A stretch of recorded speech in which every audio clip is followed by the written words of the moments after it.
Hello दोस्तों, कैसे हो सब लोग। स्वागत है दोस्तों आज के सेशन में।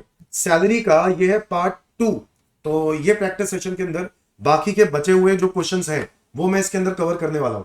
ठीक है, सैलरी के जितने क्वेश्चंस बच गए थे वो सारा इसके अंदर कवर होने वाला है।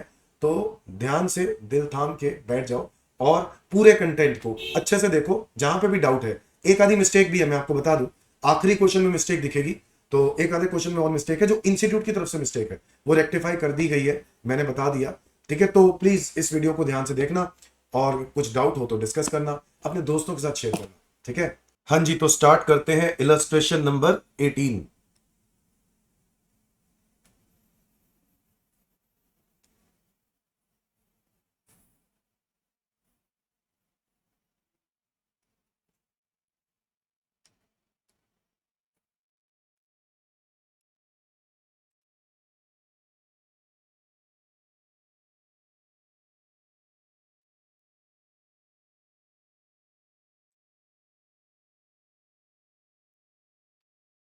इलस्ट्रेशन 18 में कहता है मिस खुशी has following salary details. Basic salary दिया है 6000, डीए दिया है 3000, एकेडमिक डेवलपमेंट अलाउंस दिया है 1000, एंटरटेनमेंट अलाउंस दिया है 500। नाउ ये बात हम देख चुके हैं कि academic development allowance is nothing but अपनी एजुकेशन के लिए। और यस, ये हुड्डा सिटी यानी कैटेगरी 1 में आता है, जहां पर हुड्डा सिटी मैं बच्चों को बताता हूं कैटेगरी 1 अलाउंसेस, जहां पर एक्चुअल एक्सपेंडिचर के साथ कंपेयर किया जाता है। तो she has been provided a rent free accommodation in Purulia on 1st of July 2023। She has posted to Kolkata. देखो, 1 अप्रैल 23 को उसको प्रॉपर्टी दी गई, 1 जुलाई को उसकी पोस्टिंग हो गई है कहीं और, कोलकाता में हो गई है, और वहां पर उसको एक नया घर दिया गया। बट शी सरेंडर्ड हर पुलिया हाउस ऑन 31 दिसंबर। उसने कब घर को सरेंडर किया? 31 दिसंबर 2023। Rent paid by employer for Purulia house is 500 per month, मतलब रेंट पे लिया था वो घर। While Kolkata house is owned by employer. तो यहां पर आपको कोलकाता वाला घर दिया गया है, यहां से, है ना, यहां से कोलकाता वाला घर आपके पास है। बट इससे पहले आपको पुरुलिया वाला हाउस था। ये भी एक जगह है पुरुलिया। अब पॉइंट ये है, इस डेट से लेकर इस डेट तक तो आपके पास, यानी ये 3 महीने पुरुलिया वाला घर है। 1 जुलाई से लेकर अगर हम देखें तो 31 दिसंबर तक उसके पास 2 घर है, ये भी है और पुरुलिया वाला भी है। जी हां, बिल्कुल, दोनों घर है, 2 हाउसेस, 2 हाउसेस। आगे देखो, 31 दिसंबर को कोलकाता पुरुलिया वाला हाउस छोड़ दिया, यानी सिर्फ और सिर्फ क्या रह गया? कोलकाता वाला हाउस। यहां पे पुरुलिया वाला हाउस खत्म, अब कुछ भी नहीं है, कोलकाता वाला घर अभी भी चल रहा है। यानी ये 3 महीने में सिर्फ कोलकाता वाला हाउस है, यहां पे दोनों है इन 6 महीनों में, और यहां पर ये 3 महीने सिर्फ पुरुलिया वाला हाउस है। ठीक है, तो कुछ इस तरीके से क्वेश्चन कह रहा है। आगे बढ़े ना। दिक्कत क्या है बच्चों, जब हम लोग शिफ्ट होते हैं एक जगह से दूसरी जगह, तो गवर्नमेंट कहता है 1 जुलाई से 90 डेज, अप्रोक्सीमेटली 90 डेज तक, अगर आपको 2 घर मिले हैं, तो अगर 2 घर मिले हैं तो विच एवर इज लेस लेंगे। क्या मतलब है? मतलब हम कोलकाता वाले घर की भी वैल्यू निकालेंगे, हाँ, हम पुरुलिया वाले घर की भी वैल्यू निकालेंगे, जी हाँ, ये रहा कोलकाता, ये रहा पुरुलिया। इन दोनों में से जो लोअर होगा वो होगी हमारी value of RFA for 90 days, पहले 90 डेज। जी हाँ, ये कानून में लिखा है, पहले 90 दिन। अब मुझे नहीं पता आप लोगों ने पढ़ा या नहीं पढ़ा, बट ये बात लिखी है 90 डेज के अंदर कुछ इस तरीके से होगा कि 1 जुलाई से लेकर पहले 90 डेज अगर 2 घर है आपके पास, तो ऐसे केस में जिसमें value of rent free accommodation less आ रहा होगा, दैट विल बी कंसिडर्ड। और उसके बाद क्या होगा? उसके बाद तो दोनों घर माने जाएंगे। तो यानी 90 डेज को क्या मैं 3 महीने बोल सकता हूं? हाँ, अप्रोक्सीमेटली 3 महीने। इसके बाद के जो 3 महीने होंगे, यानी 1 अक्टूबर से दोस्तों यहां पर जो ये 3 महीने है ना, इस 3 महीने में 2 घरों की वैल्यू हम फाइंड आउट करेंगे। क्या ये बात क्लियर है? तो इस क्वेश्चन में खास बात क्या थी? क्वेश्चन में सिर्फ रेंट फ्री अकोमोडेशन ही खास बात थी। आओ जरा पहले rent free accommodation find out कर लें। Value of rent free accommodation.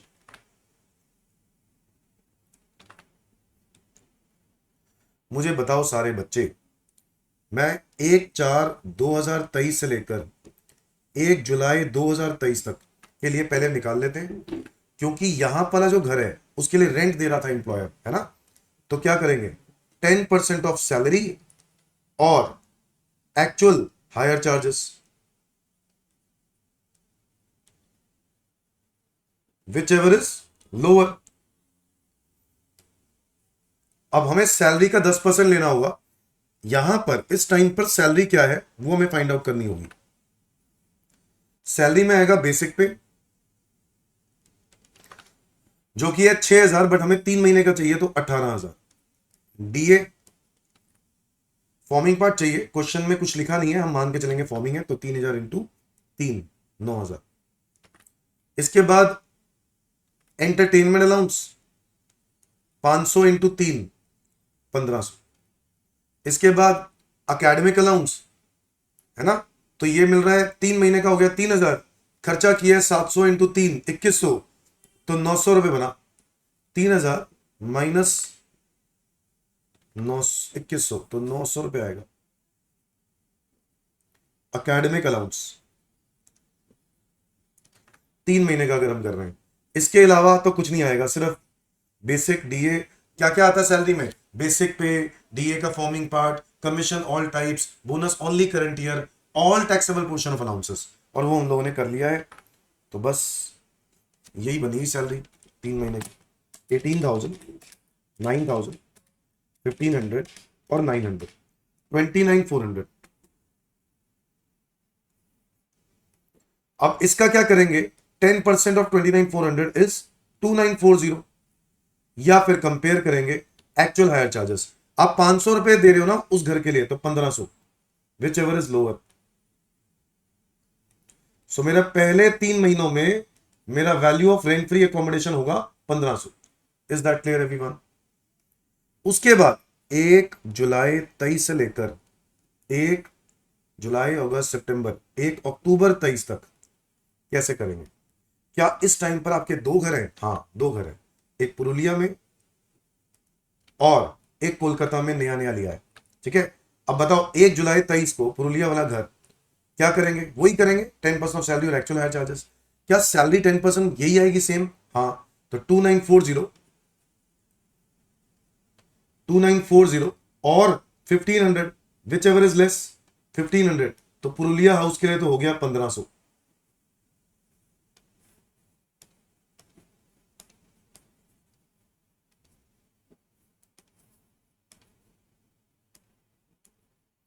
इसका तो हो गया 1,500। अब बात करते हैं कोलकाता वाला हाउस। दोस्तों जो कोलकाता वाला हाउस है, इसमें तो हमें क्या करना है, ओनली 10% ऑफ सैलरी, क्योंकि कोलकाता है, कोलकाता मेट्रोपॉलिटन सिटी है ना, और वैसे भी पॉपुलेशन 40 लाख से ज्यादा होगी यहां, तो 40 लाख से ज्यादा होगी, तो हमें 10% ऑफ सैलरी लेना चाहिए। तो 10% ऑफ सैलरी हो जाएगा यहां पर, अच्छा ये owned by accommodation, owned accommodation ना, 10% ऑफ सैलरी, तो ये हो गया 2,950। बच्चों मेरे दोनों घर आ गए, बट पहले 90 दिन हम मान के चल रहे हैं, 90 दिन है। पहले 90 दिन, पहले 90 दिन आपको इसी तरीके से करना होगा। विच एवरेज क्या लेना है इनका, विच एवरेज लोअर। तो बताओ क्या लोअर है, 1,500, तो 1,500 रुपए होगा मेरा आंसर। बट अगर हम बात करें 1 अक्टूबर 23 से लेकर 1 जनवरी 24 तक, बच्चों इसका बात करें तो ये बनते हैं आगे 90 दिन के बियॉन्ड। अब 90 दिन के बियॉन्ड दोनों एकोमोडेशन की वैल्यू परक्विजिट मानी जाएगी। पुरुलिया हाउस उसका कितना है 1,500, और कोलकाता हाउस वो भी हमने निकाल लिया था 2,940, तो टोटल हो गया 4,440। और फिर 1 जनवरी 24 से लेकर 31 मार्च 24 तक यहां पर सिर्फ कोलकाता का घर है और उसमें करना है 10% ऑफ सैलरी जो कि है 2940। तो अगर हम लोग देखें मेरा आरएफए की वैल्यू क्या आएगी,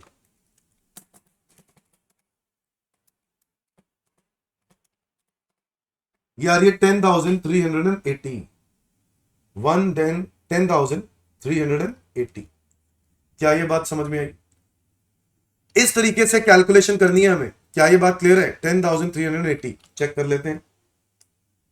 यस, 10,380।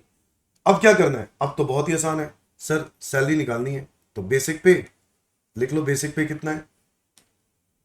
6,000। तो पूरे साल का कितना हो गया? 72।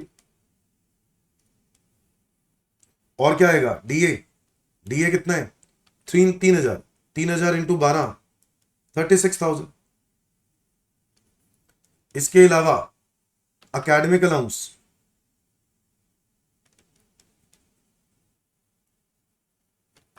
कितना दिया? 1,000 इंटू 12,000। और उसमें से खर्चे की एग्जेम्पशन मिल जाएगी। खर्चे कितने हैं? 700। 700 इंटू 12, 8,400।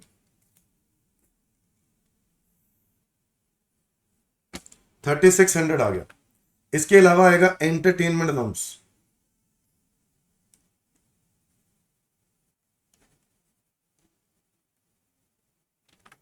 कितना है? 500। 500 इंटू 12, 6,000।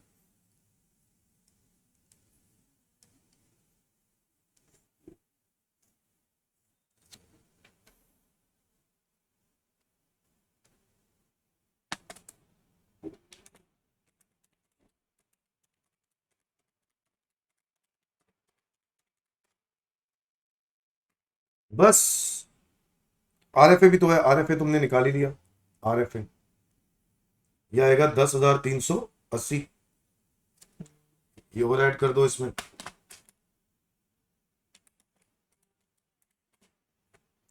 ये आ गया मेरी वैल्यू ग्रॉस सैलरी की 127,980।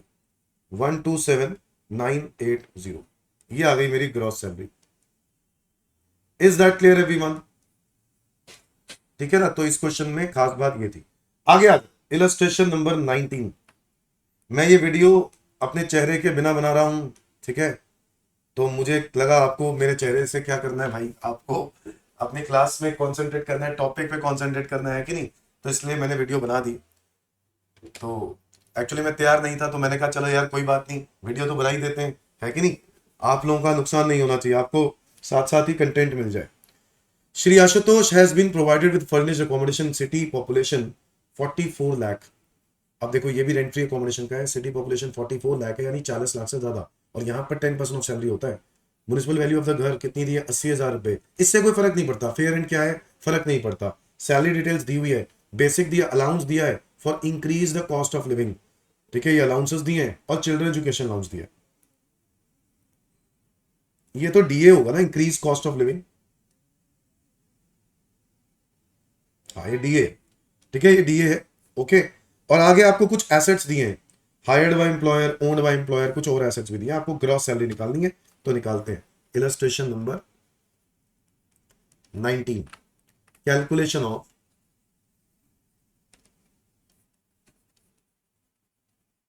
Gross salary, calculation of gross salary of Ashutosh. बताओ सबसे पहले हम क्या करेंगे? बेसिक सैलरी हमें चाहिए होगी, हमें बेसिक पे दिया हुआ है, बता दो कितना है? 25,000 रुपए। कहीं रिटायरमेंट तो है नहीं ना, तो 25,000 मल्टीप्लाई बाय 12, ये बन गए 3 लाख रुपए। इसके अंदर हम ऐड कर देंगे क्या? अलाउंस डीए दिया है बेसिकली, कितना दिया है? 5,000 रुपये महीना। तो 5,000 इंटू 12, ये हो गया 60,000। इसके बाद क्या दिया है?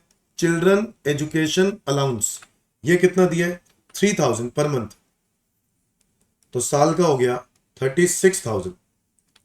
बट आपको पता है इसमें एग्जेम्पशन मिलती है, इसमें लिखा है यस 1 सन 2 मैरिड डॉटर्स, उससे कोई फर्क नहीं पड़ता, आपको एग्जेम्पशन मिलेगी 100 इंटू 12 इंटू 2, तो कितना 2400, तो कितना रुपए टैक्सेबल हो जाएगा 33,600। Is that clear everyone?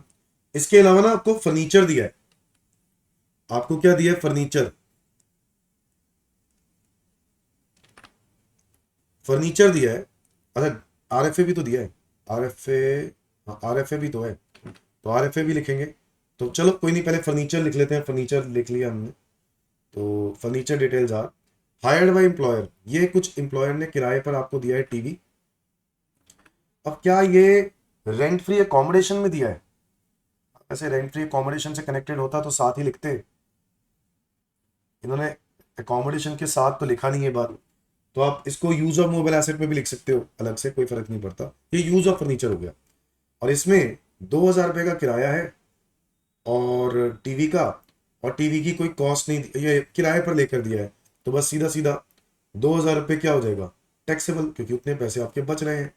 इसके अलावा रेफ्रिजरेटर, इसमें क्या करेंगे, ये ओन्ड बाय एम्प्लॉयर है, इसमें करेंगे 10% ऑफ कॉस्ट। अब ये नहीं पता कि ये कब खरीदा गया था, वैसे क्या मैटर करता है, 10% ऑफ 10,000 1,000। इसके अलावा वॉशिंग मशीन है,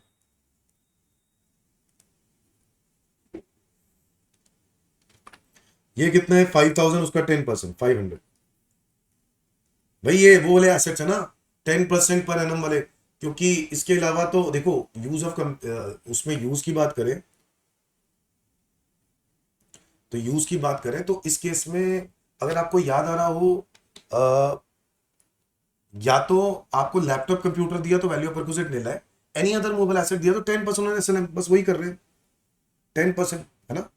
other furniture, other furniture add कर देते हैं, ये कितना आ रहा है, ये आ रहा है 1,000 पर मंथ किराए पर, ओन्ड बाय एम्प्लॉयर, कुछ और है, मतलब 1,000 रुपये महीने वाला भी है, तो वो पूरा टैक्सेबल हो जाएगा 12,000, और कुछ ऐसे एसेट भी हैं जो 20,000 रुपये के हैं उनके कॉस्ट, तो उसका 10% ऑफ 20,000, ये हो गया 2,000। डन। इसके अलावा हमारे पास क्या है, इसके अलावा हमारे पास बस बस आरएफए लिखना है। अब हमने आरएफए, ये लिखो आरएफए, ये बताओ कितना है, बेसिक दिया हुआ है। अच्छा डीए हमें फॉर्मिंग पार्ट चाहिए होता है, डीए के बारे में कुछ लिखा नहीं हुआ, तो क्या मान के चलेंगे, फॉर्मिंग पार्ट ही मान के चलेंगे। चिल्ड्रन एजुकेशन अलाउंस में ये है अमाउंट, है ना, तो बस मुझे लगता है ये अलाउंसेस और ये ऐड कर देते हैं, 3,60,000 33,600, ये आ रहा है 393,600। और इसका हमें, क्योंकि ये अकोमोडेशन कहाँ दी गई है, ऐसी लोकेशन में दी है जहां पॉपुलेशन 44 लाख है, तो हम क्या करेंगे 10% ऑफ सैलरी विच इज 393,600, तो ये 39,360, this should be the gross salary. जरा चेक करें, 3,60,000 33,600 2,000 1,000 500 12,000 2,000 39,360 450,460 450,460, यस ठीक है, ग्रॉस सैलरी।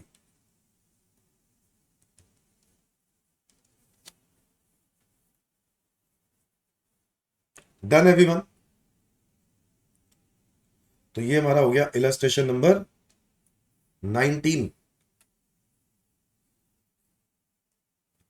आगे आ जाओ, इलस्ट्रेशन नंबर 20। इलस्ट्रेशन नंबर 20 देखते हैं दोस्तों। एक कंपनी है X grants an option to its employees are on 1 April 2018, किसके लिए, ईसॉप के लिए, employee stock option plan. Option आपको पता है ना, जहां पे कंपनी अपने एम्प्लॉय को सस्ते रेट पर शेयर दे देती है, स्वेट इक्विटी। तो यहां पर स्वेट इक्विटी दे दी है, 100 शेयर्स देना चाह रहे हैं वो, और 50 रुपए की कीमत पर, लिखा है ना प्री डिटरमाइंड प्राइस 50, लिख रहा है कि ये टाइम पीरियड आपको दिया गया था 1 अप्रैल 19 से लेकर 31 मार्च 24 तक, और आपने ये ऑप्शन एक्सरसाइज कर लिया है 31 मार्च 2023 को, मतलब आपने ये ऑप्शन ले लिया है 31 मार्च 2023 को। अलग अलग डेट पर फेयर मार्केट वैल्यू दी हुई है, आपको कौन से डेट पर चाहिए होगी बताओ? आपको कौन से डेट पर, जिस डेट पर ऑप्शन एक्सरसाइज हुआ। तो अगर मुझे निकालना है वैल्यू ऑफ परक्विजिट, तो कैसे निकालूंगा? Fair market value as on that date, जिस डेट पर एक्सरसाइज किया, यानी 440 माइनस आपने ये शेयर खरीदा कितने का दोस्तों? 50 रुपए का। तो कितना सस्ता पड़ गया? 390 मल्टीप्लाई बाय शेयर कितने हैं? 100। तो टोटल हो गया 39,000। ये रहेगी हमारी वैल्यू ऑफ परक्विजिट। क्या ये बात क्लियर है? Is that clear everyone? आ जाओ दोस्तों, इलस्ट्रेशन नंबर 21 करते हैं, और इस क्वेश्चन में हम बात करने वाले हैं गाड़ी की। Sonam has been provided a car 1.7 litre by his employer Vikas. The cost of car to the employer was 3,50,000 and maintenance cost incurred by employer is 30,000 per annum. Chauffeur यानी ड्राइवर की सैलरी दी है paid by employer 3,000 per month. Find the value of perquisite for Sonam if the car is used for office purpose. बच्चों मुझे बताओ, अगर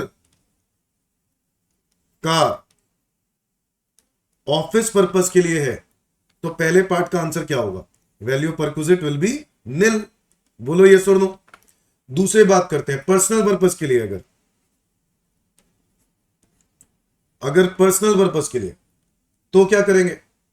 अगर personal purpose के लिए है तो गाड़ी, बड़ी गाड़ी है, अच्छा वैसे भी बड़ी छोटी से क्या लेना देना अगर पर्सनल पर्पस के लिए है तो। अच्छा गाड़ी का केस कौन सा है? एम्प्लॉयर ने दी है, हाँ, और क्या खर्चे भी एम्प्लॉयर उठा रहा है? देखो लिखा होगा यस, एक्सपेंसेस भी एम्प्लॉयर ही इंकर कर रहा है कि नहीं? तो ये एम्प्लॉयर एम्प्लॉयर केस है दोस्तों।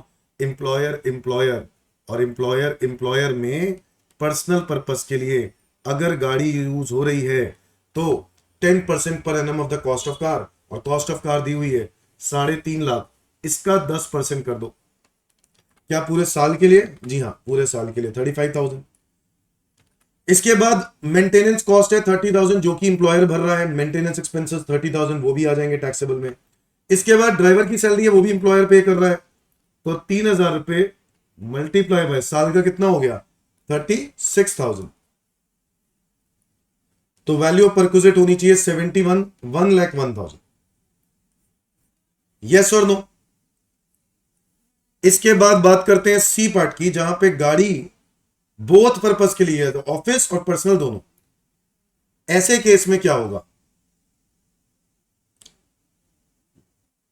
अच्छा ये बात लिखी गई है कि 15,000 रुपए इंप्लॉई से चार्ज किए गए, इंप्लॉइज बिंग चार्ज, तो 15,000 रुपए चार्ज किए गए, तो 15,000 रुपए माइनस कर दो, और टैक्सेबल कितना हो जाएगा? 86, यस 86,000 टैक्सेबल हो जाएगा।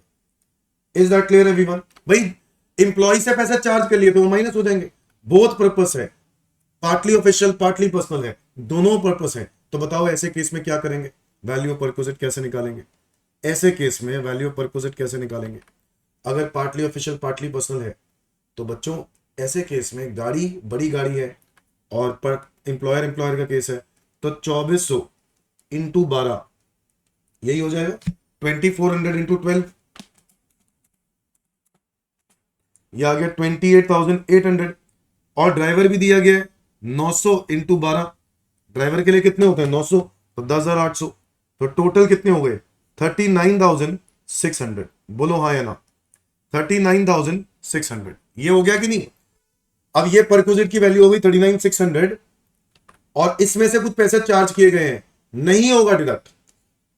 आपको पता है मैं क्लासेस में बताता हूं, जब परक्विजिट में से कुछ पैसे चार्ज किए जाते हैं, जब एम्प्लॉय चार्ज कर रहा है, अगर पार्टली ऑफिशियल पार्टली पर्सनल है तो नहीं होगा। ये नोट्स में लिखवाए हुए हैं, मेरे टेलीग्राम चैनल पर जाओ नोट्स ले लो, ठीक है? नोट्स के अंदर सब कुछ लिखा हुआ है।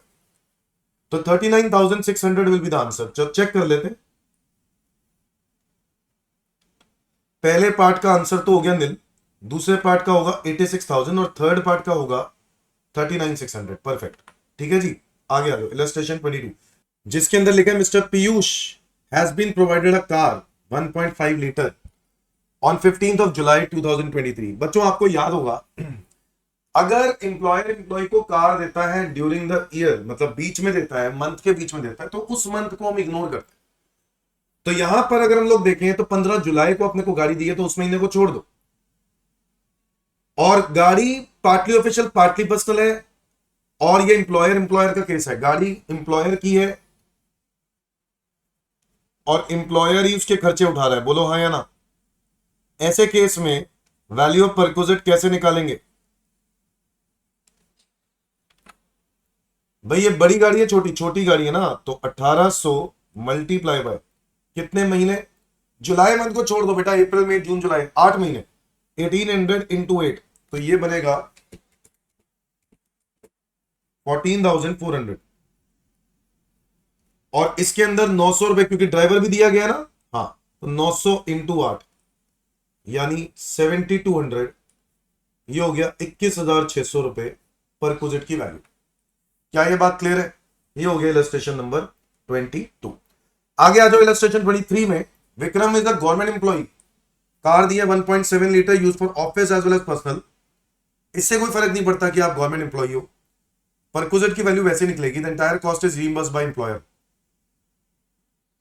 तो ये एम्प्लॉयर ने दिए और employ,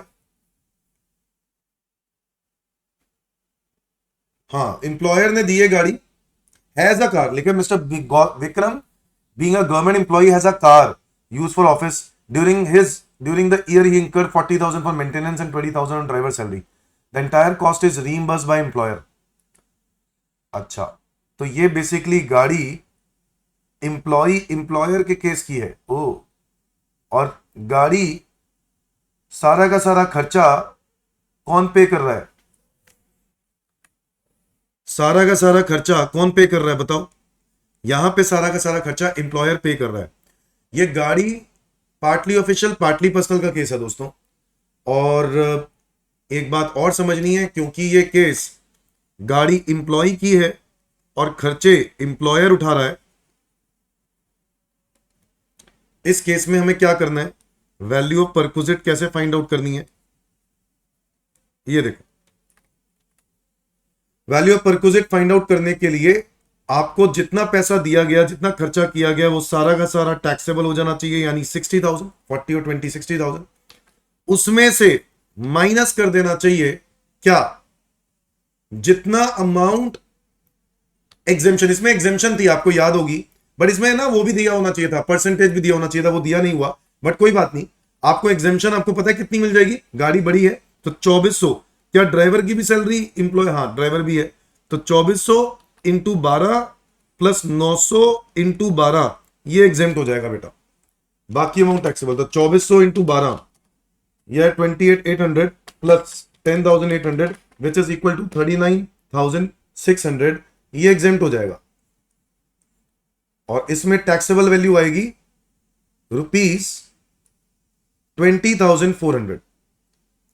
is that clear everyone? ये आ गई 20,400, बिल्कुल परफेक्ट। नहीं देखो, इसके लिए आपको पहले रिवीजन क्लास देखनी पड़ेगी। अगर आपको कोई भी डाउट है, आप मेरी क्लासेस ले सकते हो, या फिर आप रिवीजन क्लास देख सकते हो। रिवीजन क्लासेस भी है, फास्ट ट्रैक बैच भी है, ठीक है, जिसके अंदर मैंने कंटेंट को अच्छे से समझाया। आगे आ जाओ, illustration number 24। Wasim has a car 1.5 liter used for office as well as personal. During this year, the car is used for 80% business. अच्छा, उसकी अपनी गाड़ी है, यानी एम्प्लॉयर केस है ना। During the year, he has incurred 50,000 maintenance running of such car. Entire cost is reimbursed by employer. Find out the taxable perquisite if assessee wishes to claim higher deduction. A proper logbook is maintained. तो लो जी, logbook maintain है तो बहुत बढ़िया है, logbook maintain है तो अच्छी बात है, क्योंकि केस है एम्प्लॉय एम्प्लॉयर। इस केस में जितनी रीइंबर्समेंट की गई है, कितनी रीइंबर्समेंट की गई है? 50,000। ये पूरे 50,000 रुपए आपको टैक्सेबल हो जाएंगे। इसमें से माइनस हो सकता है क्या? 80% गाड़ी बिजनेस के लिए यूज हो रही है, तो 80% ऑफ 50,000, या फिर क्योंकि गाड़ी छोटी है तो 1800। ड्राइवर भी है क्या? नहीं, ड्राइवर वाला केस नहीं है शायद ये, है ना। तो सिर्फ 1800 इंटू 12 यानी 21,600 या 40,000, विच एवर इज हायर। बच्चों आपको 40,000 रुपए की डिडक्शन मिल जाएगी। अगर लॉग बुक मेंटेन है तो मात्र 10,000 रुपए क्या होगा, टैक्सेबल। हायर कितना है, 40,000, इतने रुपए की डिडक्शन मिल जाएगी तो आपके लिए टैक्सेबल वैल्यू क्या होगी बताओ, 10,000। Is that clear everyone? तो ये हो गया इलस्ट्रेशन नंबर 24। अगर लॉग बुक मेंटेन नहीं है तो क्या हो गया, लॉग बुक मेंटेन नहीं है तो हम ये वाला काम नहीं करेंगे बस, है ना। तो क्या करेंगे, अगर लॉग बुक मेंटेन नहीं है तो लॉग बुक मेंटेन नहीं है तो हम क्या करेंगे, हम 50,000 रुपए में से माइनस करेंगे 1800 इंटू 12 यानी 21,600, तो ये आ जाएगा 28,400, सीधा सीधा taxable amount. Is that clear everyone? ये हो गया हमारा इलस्ट्रेशन नंबर 24। मैं आगे आ गया हूं इलस्ट्रेशन नंबर 25 पर। अमित को 2 गाड़ियां दी हैं, दोनों ऑफिशियल पर्सनल, दोनों मतलब दो employer, partly official partly personal, ऐसा तो हो ही नहीं सकता। बोलो यस और no. The following information is available from employer records the computing taxable value of perquisite assuming car 1 is exclusively used by Amit.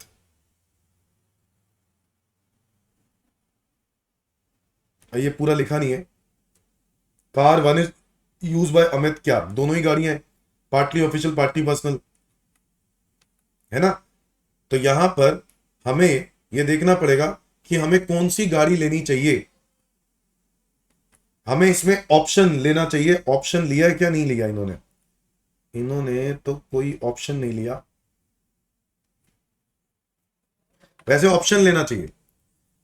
Option number 1 भाई, जिसमें इनकम लोअर होगी ना वही ऑप्शन में सिलेक्ट करूंगा। कार 1 को मान लो भाई, 2 गाड़ियां पार्टी ऑफिशियल पार्टी पर्सनल तो हो नहीं सकती, तो मान लो कार 1 को मैंने सिर्फ पर्सनल मान लिया और कार 2 को मैंने कंप्लीटली ऑफिशियल मान लिया, पार्टली ऑफिशियल पार्टी पर्सनल।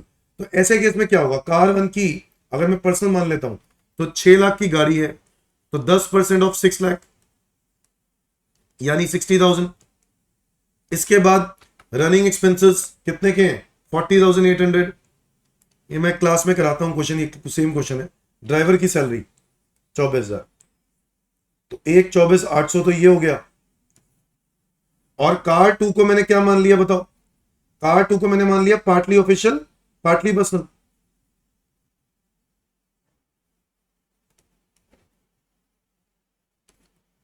अगर ऐसा होगा तो कार 2 है कौन सी, बड़ी गाड़ी है छोटी गाड़ी है, क्वेश्चन में लिखा ही नहीं हुआ बड़ी गाड़ी है या छोटी गाड़ी है।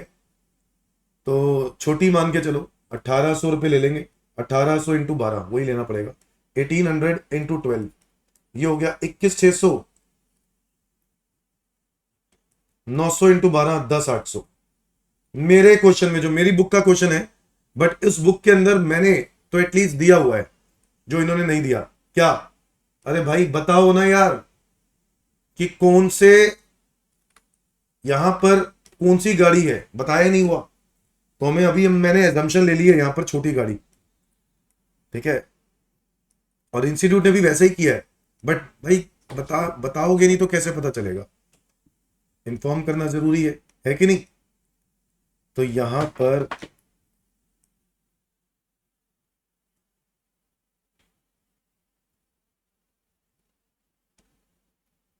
हम कर रहे हैं illustration number 25,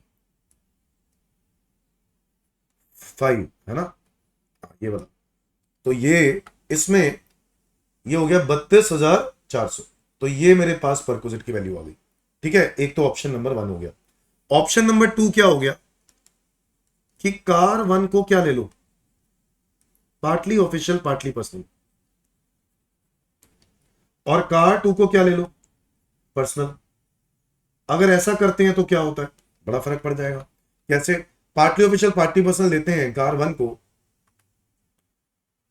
partly official party personal लेते हैं कार 1 को, तो क्या होगा, तो बड़ी गाड़ी मान के चलते हैं। अब ये क्वेश्चन में लिखा ही नहीं हुआ ना, यही तो दिक्कत है। क्वेश्चन में लिखना चाहिए था बड़ी गाड़ी है छोटी गाड़ी, मेरे को लगता है लिखना भूल गए, क्योंकि कार 1 को बड़ी गाड़ी लेना चाहिए था। और ऊपर से क्वेश्चन ही अधूरा है, assuming car 1 is exclusively used by Amit, क्या? आगे तो लिखो किसके लिए, क्या करते हैं यार। अब वैसे इन्होंने आंसर पता है किसके हिसाब से निकाला है, यही वाले हिसाब से निकाला है, यही वाले तरीके से। क्या वो ये कहना चाह रहे हैं? Car one is exclusively use for personal purpose, वो ये कहना चाह रहे हैं। क्वेश्चन में ये लाइन मिसिंग है, तो वैसे अगर क्वेश्चन में लाइन मिसिंग ना होती तो मैं ऑप्शन लेता और मैं कार वन का इसका आंसर और कार टू का पर्सनल के हिसाब से आंसर निकालता और फिर चेक करता कि इनकम कौन किस में लोअर आ रही है। क्या मेरी बात क्लियर है?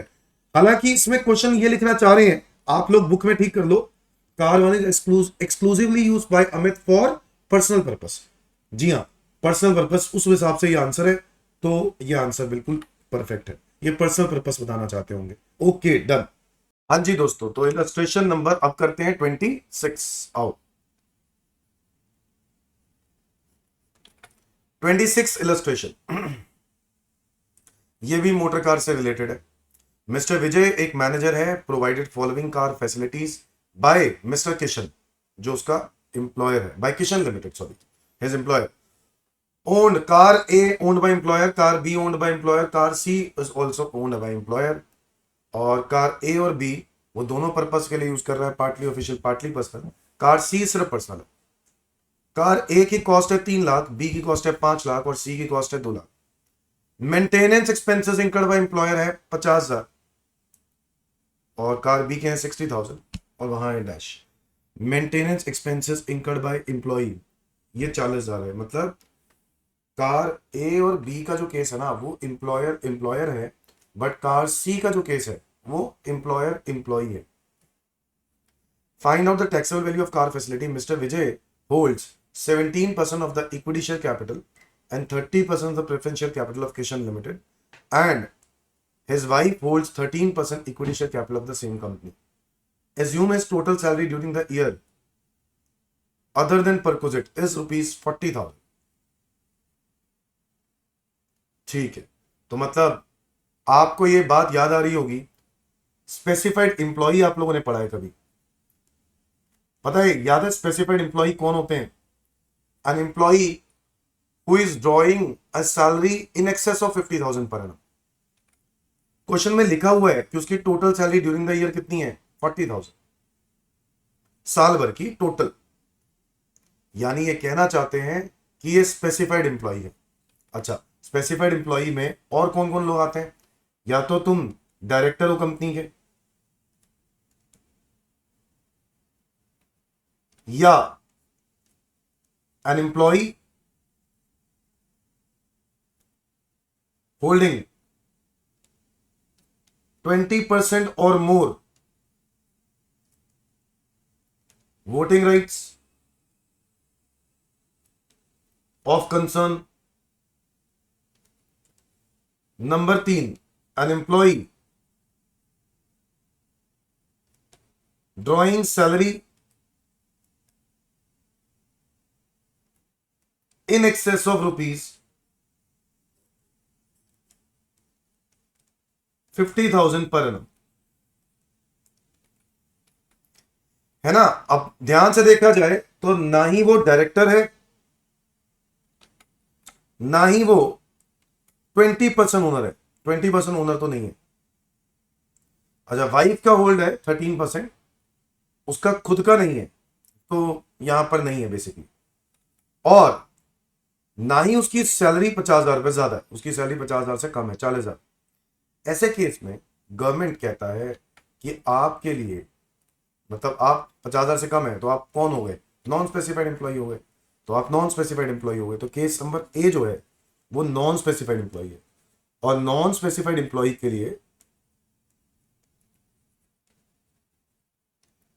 Value of use of motor car, it is exempt, it is exempt.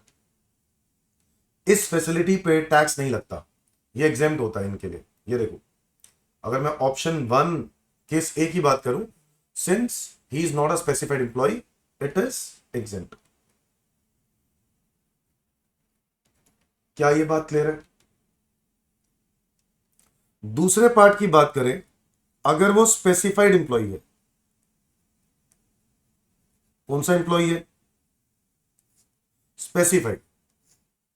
दोस्तों, अगर वो स्पेसिफाइड एम्प्लॉय है ऐसे केस में क्या करना है, ऐसे केस में हमें परक्विजिट निकालना होगा, क्योंकि उसकी सैलरी, उसका जो ओनरशिप है वो 20% से ज्यादा है ना, तो इसलिए स्पेसिफाइड एम्प्लॉई है।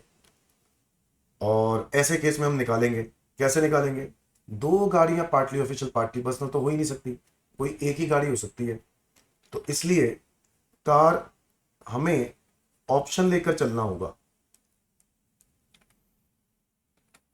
जहां पे कार ए को भी, कार ए को पार्टली ऑफिशियल पार्टली पर्सनल मान लो, कोई दिक्कत नहीं है हमें।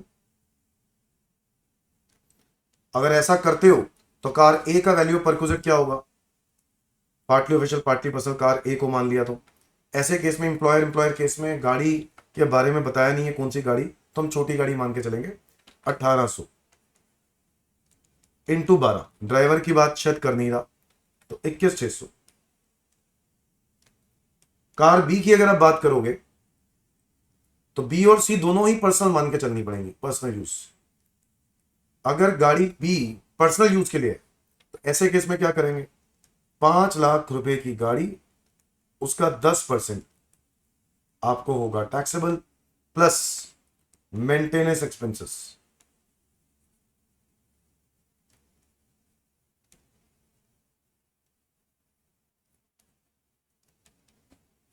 कितना अमाउंट है, 60,000, तो 60,000। नहीं गाड़ी तो अच्छा, ऊपर बड़ी गाड़ी दी हुई थी, सॉरी नीचे दी हुई थी कैपेसिटी ऑफ कार, तो यहां पर 1800 नहीं आएगा, सॉरी बच्चों, तो यहां पे 2400 आएगा। मेरे ख्याल से आप लोगों ने पढ़ लिया होगा, मेरे से गलती हो गई, 2400। और ये हो गया 2400 इंटू 12, 28,800, ठीक है। अब ठीक है, और पर्सनल यूज है गाड़ी भी, तो पर्सनल यूज है तो 5 लाख रुपए, उसका 10%, और गाड़ी का खर्चा 60,000, 1,10,000। और कार सी, कार सी कितनी कौन सी है, पर्सनल ही है, क्वेश्चन में लिखा है, तो 2 लाख रुपए का 10% यानी 20,000। और expenses maintain by employer, employer के खर्च नहीं, एम्प्लॉयर के नहीं है, वो एम्प्लॉय के हैं, तो ऐसे केस में वो तो आएगा ही नहीं, बस सिर्फ यही परक्विजिट बन जाएगा। तो टोटल परक्विजिट बना, ये तो ऑप्शन ए में आंसर है, जहां पे आपने कार ए को पार्टली ऑफिशियल पार्टली पर्सनल माना। तो अगर मैं टोटल परक्विजिट की वैल्यू बात करूं, टोटल, तो ये टोटल हो गया 28,800, 1,10,000, 138,800, 158,800, 158,800। और अब मैं ऑप्शन नंबर बी लूंगा, जहां पे मैं कार ए को पर्सनल यूज मानूंगा। क्या मानूंगा, पर्सनल यूज।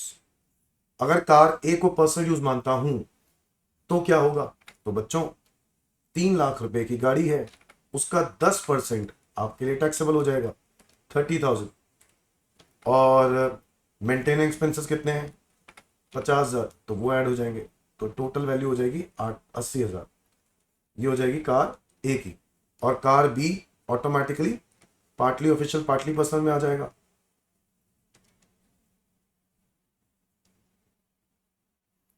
और गाड़ी ये कौन सी है, छोटी गाड़ी है, छोटी गाड़ी पार्टली ऑफिशियल पार्टली पर्सनल होगी तो क्या होगा, 1800 इंटू 12 यानी 21,600। और कार सी की बात करें तो ये तो सेम ही रहेगा, क्योंकि पर्सनल है ना, 2 लाख रुपए का 10%।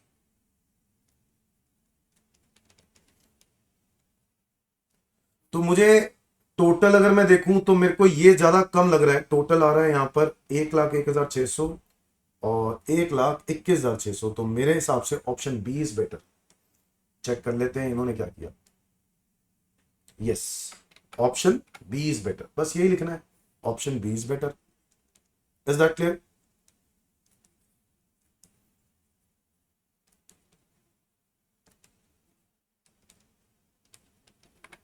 आगे आगे आगे आगे आगे आगे आगे आगे आगे illustration number 27। Shri Bhagwan has provided the following servants by employer. तो एम्प्लॉयर ने कुछ सर्वेंट्स प्रोवाइड किए हैं, watchman, cook, maid servant, sweeper, gardener. Okay. Shri Bhagwan has been provided a rent free accommodation which is owned by employer. Find out the value of servant facility if case A he is a specified employee, if he is a non specified employee. बच्चों एक बात बताओ, हम बात कर रहे हैं illustration number 27 की. अब इस क्वेश्चन में वॉचमैन इंप्लॉयर ने अपॉइंट किया है, कुक इंप्लॉय के वाइफ ने अपॉइंट किया है. बट इसका मतलब क्या, मतलब इंप्लॉयर पैसा नहीं दे रहा, वो तो ऊपर लिख ही दिया है कि ये सारी फैसिलिटीज हैं. Following servants are provided by the employer, मतलब ये पैसा खर्चा कर रहा है एम्प्लॉयर. अब कुक है, खर्चा एम्प्लॉयर दे रहा है, बट अपॉइंट एम्प्लॉय वाइफ ने किया, इससे कोई फर्क पड़ता नहीं. मेड सर्वेंट एम्प्लॉयर पे कर रहा है, ओके, तो ये तो टैक्सेबल होगा ही. स्वीपर ये भी एम्प्लॉय, तो ये सारा टैक्सेबल होगा. अगर मैं बात कर रहा हूं कि आप स्पेसिफाइड एम्प्लॉय हो, बच्चों आप स्पेसिफाइड एम्प्लॉय हो, तो ये सारा अमाउंट टैक्सेबल होगा. वॉचमैन कितना अमाउंट, 2000 इंटू 12. कुक इंप्लॉय की वाइफ ने अपॉइंट किया है बट टैक्सेबल होगा कितना, 36,000. मेड सर्वेंट कितना है, इंप्लॉयर ने अपॉइंट किया है 1000 इंटू 12 महीने, 12,000. स्वीपर 500. अब ये इंप्लॉय ने पे किए बट इंप्लॉयर से रीइंबर्समेंट ले ली होगी, ऑब्वियसली मान के चलेंगे 6,000. गार्डनर जो होता है ना वो टैक्सेबल नहीं होता, क्योंकि नीचे दिया रेंट फ्री अकोमोडेशन, ये रेंट फ्री अकोमोडेशन के अंदर है और उसके वो परक्विजिट एग्जेम्प्ट होता है, आरएफए के अंदर ही इंक्लूडेड होता है बेसिकली. तो 34, 26, 60, 78,000. ठीक है जी, अगर आप स्पेसिफाइड इंप्लॉय हो तो ये होगा. Okay, done everyone. अच्छा ये बात समझते हो ना कि ये तो एम्प्लॉयर ने अपॉइंट किया, तो ये तो सर्वेंट फैसिलिटी है. कुक वाली जो फैसिलिटी है एम्प्लॉय की वाइफ ने अपॉइंट किया और पैसा खर्चा एम्प्लॉयर ही कर रहा है, तो इसको हम लोग क्या बोल सकते हैं, इसको हम लोग रीइंबर्समेंट बोल सकते हैं. क्या बोल सकते हैं, रीइंबर्समेंट. ये रीइंबर्समेंट है. अच्छा मेड सर्वेंट ये जो है ये एम्प्लॉयर ने ही अपॉइंट किया, ठीक है. स्वीपर ये एम्प्लॉय ने अपॉइंट किया, तो इसकी भी क्या मिली होगी, रीइंबर्समेंट. आपको याद होगा एक परक्विजिट पढ़ते हैं, employee's obligation met by employer, तो ये बन जाएगा employee's obligation met by employer. Is that clear everyone? तो सारे बच्चे बताओ, कहानी समझ में आ गई ना. अब हमें क्या करना है, अच्छा बी पार्ट बता दो. अगर ये नॉन स्पेसिफाइड होता तो क्या सर आंसर में कोई फर्क आता? अरे फर्क क्यों नहीं आता. नॉन स्पेसिफाइड एम्प्लॉय को परक्विजिट्स, ये जो मोटर कार वाली फैसिलिटी है और जो डोमेस्टिक सर्वेंट फैसिलिटी है वो एग्जेम्प्ट होती है. अच्छा हाँ, तो बताओ डोमेस्टिक सर्वेंट फैसिलिटी में वॉचमैन की जो फैसिलिटी है क्या वो डोमेस्टिक सर्वेंट फैसिलिटी है? यस. तो ये तो एग्जेम्प्ट हो जाएगी, ये तो क्या हो जाएगी, एग्जेम्प्ट, क्योंकि नॉन स्पेसिफाइड एम्प्लॉय है. अच्छा क्या कुक प्रोवाइड करना डोमेस्टिक सर्वेंट फैसिलिटी है? नहीं दोस्तों, ये रीइंबर्समेंट है. ये employee's obligation met by employer वाली फैसिलिटी है. ये अमाउंट कुक टैक्सेबल होगा 36,000, क्योंकि ये रीइंबर्समेंट है. मेड अगेन ये एग्जेम्प्ट हो जाएगा. स्वीपर ये टैक्सेबल हो जाएगा. कितना अमाउंट है, 12,000, क्योंकि इंप्लॉय ने अपॉइंट किया मतलब इसकी रीइंबर्समेंट हुई होगी. तो बस गार्डनर तो टैक्सेबल, गार्डनर गार्डनर जो है वो तो आरएफए में आ गया ना, तो वो तो वैसे भी एग्जेम्प्ट होना था, तो ये तो ले लोगे. बस 48,000 इसका आना चाहिए, 78,000 नहीं 48 आना चाहिए. स्वीपर का कितना आएगा, स्वीपर का कितना था, 12,000 नहीं था स्वीपर का, सॉरी 500 इंटू 12 है 6,000, तो ये आएगा 500 इंटू 12 6,000 और ये हो जाएगा 42,000. डन. समझ में आया कि नहीं? ये हो गया हमारा इलस्ट्रेशन नंबर 27. इसके बाद आगे बढ़ते हैं 28. Determine the taxable perquisite in following cases. Miss Shraddha received a wristwatch of 3,000 on 17th of July.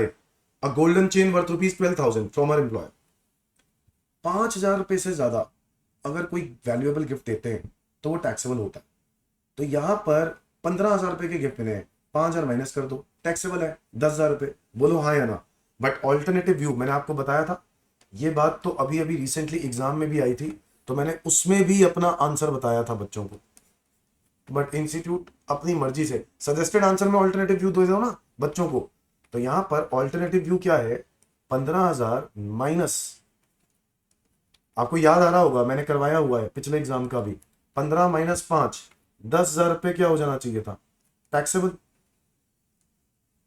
और एक नजरिया ये है, एक नजरिया ये है, क्योंकि ये 5,000 रुपए से गिफ्ट की जो वैल्यू है वो ज्यादा है, इसलिए पूरा टैक्सेबल हो जाएगा, पूरा 15,000 टैक्सेबल हो जाएगा।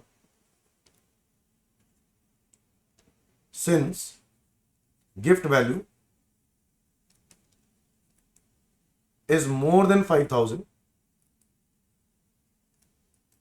it is fully taxable। कितना अमाउंट टैक्सेबल हो जाएगा, 15,000। Is that clear everyone? आगे आ जाओ।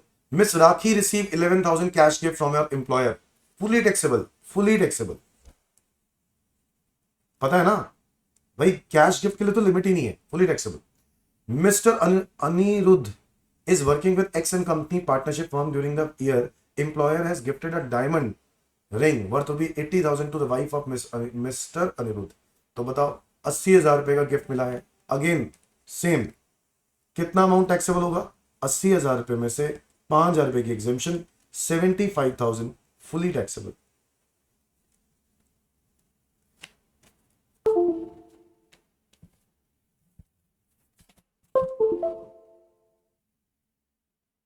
और दूसरा व्यू क्या हो सकता है, वही ऑल्टरनेटिव व्यू, 80,000 फुली टैक्सेबल। बच्चों याद है ये सर्कुलर व्यू होता है, ये सर्कुलर व्यू होता है, हम सर्कुलर व्यू के हिसाब से चल रहे हैं, और ये इनकम टैक्स लॉ के हिसाब से। डन, ये है इलस्ट्रेशन नंबर 28। मैं आगे बढ़ता हूं। 29, X Limited has sold the following assets to employee Mr. Amit, compute taxable value per project। तो बच्चों ये आ गया value of sale of movable asset का इलस्ट्रेशन नंबर 29। कंप्यूटर बेच दिया, तो पहले value of sale of computer find out करें। निकालना कैसे, सिंपल है, book value minus selling price, book value minus selling price. अब बुक वैल्यू कैसे निकालनी है, कॉस्ट माइनस डेप्रिसिएशन। अब कंप्यूटर की 1 जुलाई 2020 को परचेज वैल्यू दी हुई है, और कब बेचा गया, 18 अगस्त 2023 को बेचा गया। कितना टाइम यूज किया कंप्यूटर को, कितना टाइम यूज किया, 1 जुलाई 20 से 1 जुलाई 21, 1 जुलाई 22 और 1 जुलाई 23। आपको याद है ना, मंथ्स और डेज को इग्नोर करना होता है, तो यहां पर 3 साल यूज किया। और कंप्यूटर पर जो डेप लगता है वो डेप्रिसिएशन 50% ऑन WDV बेसिस लगता है। तो कंप्यूटर की कॉस्ट दी होगी, कितनी दी है, 2 लाख। इस पे डेप्रिसिएशन लगा दो 50%, कितना हो गया, 1 लाख। वैल्यू कितनी आ गई, 1 लाख। ये आ गई मेरी WDV फर्स्ट ईयर के एंड में। फिर डेप्रिसिएशन निकाल दो at the rate of 50%, 50,000। Value कितनी आ गई, 50,000। फिर WDV आ गई। फिर थर्ड ईयर का निकाल दो एट द रेट ऑफ 50%।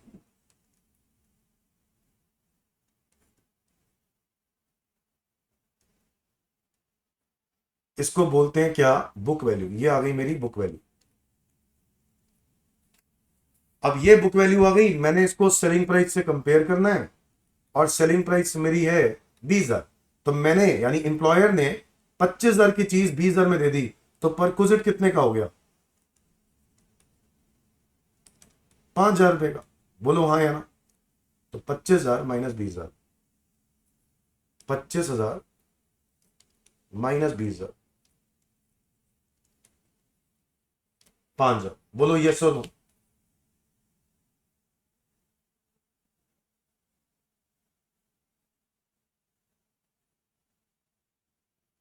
बोलो यस और नो। इसके बाद बात करते हैं, कंप्यूटर तो हो गया, नंबर 2 कार।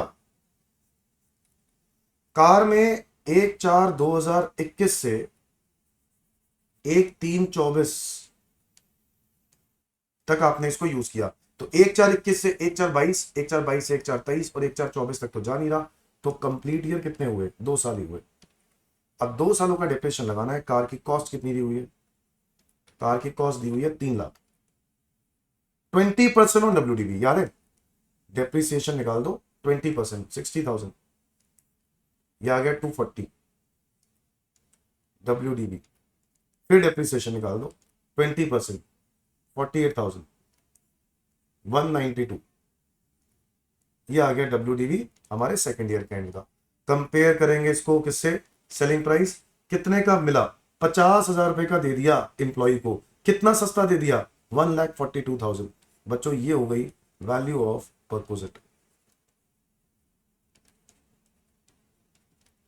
क्या ये बात क्लियर है? 1,42,000। इसी तरीके से थर्ड पार्ट निकाल लेते हैं। टेलीविजन, टीवी, टीवी का परक्विजिट वैल्यू निकालना है और बता दो सारे बच्चे, टीवी खरीदा कब है? 1/4/18 को और बेचा कब है? 1/4/23 को। तो 1/4/18 से 1/4/23, 1/4/18 से 1/4/19, 20, 21, 22, 23, 5 साल यूज किया, तो 5 साल का डिप्रेशन लगेगा, 5 साल का। और यहां पे ये तो एनी अदर मूवेबल एसेट है, तो इस पे तो SLN लगता है। कॉस्ट कितनी दी हुई है इसकी? कॉस्ट दी हुई है 50,000। 5 सालों का 10% के हिसाब से क्या मैं पूरा पूरा 50% डेप्रिसिएशन कर दूं? हाँ, 25,000। ये हटा दो, वैल्यू कितनी बची? 25,000। इसको बोलेंगे बुक वैल्यू और इसको कंपेयर करेंगे सेलिंग प्राइस के साथ। सेलिंग प्राइस कितना है? 2,000।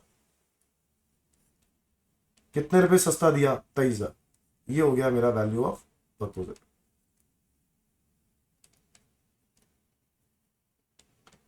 लास्ट पार्ट है सोफा सेट।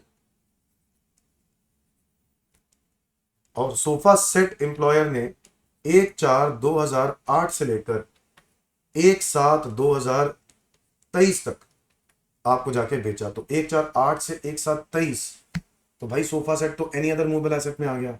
और ध्यान से देखो, उसका 10% SLM खत्म। ठीक है, 1/4/8 है ना? 8 है, 18 होना चाहिए था मेरे को लग रहा है। देखते हैं इन्होंने क्या किया। 8 से 18 तो खत्म ही हो गया 10 साल। हाँ नील, ठीक है, इन्होंने वही है, इसको नील ही कर देंगे। बिल्कुल भी परक्विजिट बना ही नहीं, क्योंकि 10 साल जीरो ही होगी वैल्यू। ठीक है, और जीरो की चीज 5,000 में देगा, वो तो फायदे में हो गया एम्प्लॉयर इस बार। ठीक है, तो नील हो गया बस। तो तीनों आंसर देख लेते हैं। पहले का आंसर है 5,000, फिर है 1,42,000 और फिर है 23,000। डन। और फिर अन्य आगे आ जाओ। Illustration number 30। Illustration number 30। Find out the taxable value of perquisite fixed medical allowance. भाई देखो ऐसा है, medical allowances fully taxable. Medical allowances fully taxable, क्योंकि ये किसी भी कैटेगरी में नहीं आता। तो 2,000 इंटू 12 यानी 24,000, ये फुली टैक्सेबल हो जाएगा। आगे आ जाओ। Apart from the reimbursement of पेटी medical bill of 25,000, Z and his family gets medical treatment in dispensary maintained by employer. Value of facility provided to Z and his family members during previous year are as follows. ये अच्छा, reimbursement 25,000 रुपए की, तो ये तो ऊपर वाला तो टैक्सेबल हो जाएगा, बस सीधी सी बात है। रीइंबर्समेंट ऑफ मेडिकल बिल, तो ये तो फुली टैक्सेबल हो गया। और इसके बाद ये जो है कितने रुपए का? 25,000, ये भी टैक्सेबल हो गया।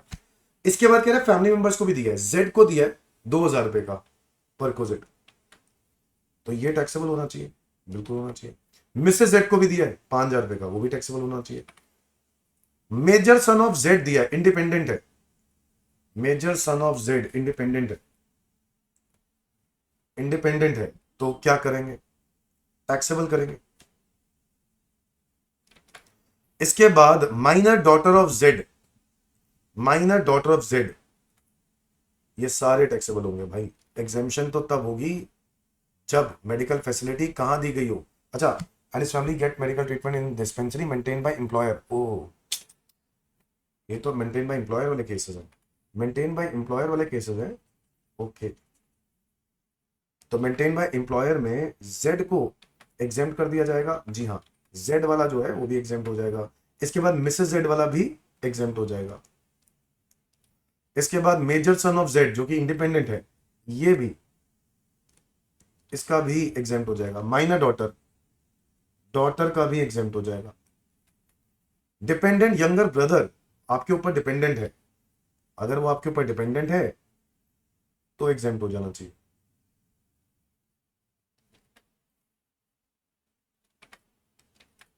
और इंडिपेंडेंट यंगर सिस्टर ये नहीं आएगा, ये टैक्सेबल हो जाएगा। इंडिपेंडेंट सिस्टर, इसका अमाउंट है 10,000। और डिपेंडेंट सिस्टर इन लॉ ये भी नहीं आएगा, क्योंकि आपकी सिस्टर तो इसमें कवर्ड है, सिस्टर इन लॉ कवर्ड नहीं है, तो चाहे वो आपके ऊपर डिपेंडेंट हो टैक्सेबल होगा। तो मेरे हिसाब से 25, 10 और 5 ये टैक्सेबल होना चाहिए, जो कि बिल्कुल है करेक्ट। तो यहां पर होना चाहिए 40,000 रुपये। समझ में आया कि नहीं? Understood everyone? ये हो गया हमारा इलस्ट्रेशन नंबर 30। 31 पे आ जाओ। Himalaya limited reimburses the following expenditure on medical treatment of son of employee Karan, जो कि ट्रीटमेंट कहां हो रही है? यूके में। ओके, इलस्ट्रेशन नंबर 31, ट्रीटमेंट कहां हो रही है? यूके में।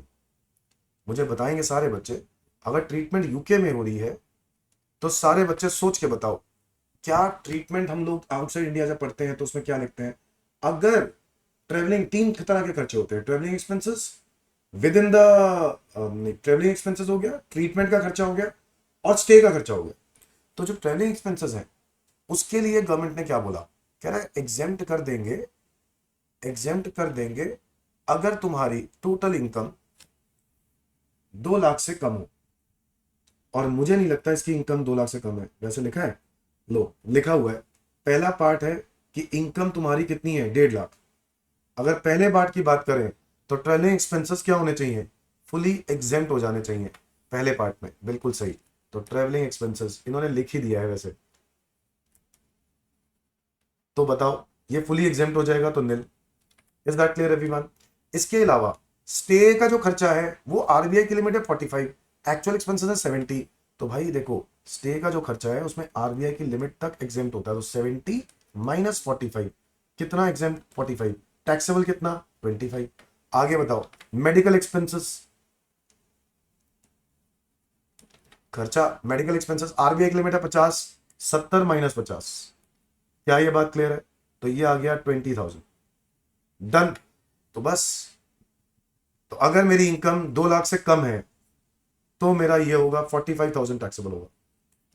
Is that clear? बट अगर मैं बात करूं सेकंड में, जहां पे कह रहा है 2 लाख रुपए है इनकम, तो 2 लाख या उससे ज्यादा होने पर मुझे ट्रेवलिंग एक्सपेंसेस फुली टैक्सेबल हो जाएंगे। तो मेरे ट्रेवलिंग एक्सपेंसेस हैं कितने के? 1,15,000 पूरे ही टैक्सेबल हो जाएंगे, 1,15,000। फिर इसके बाद स्टे एक्सपेंसेस, बाकी सब कुछ वैसे ही, यानी 25 और 20।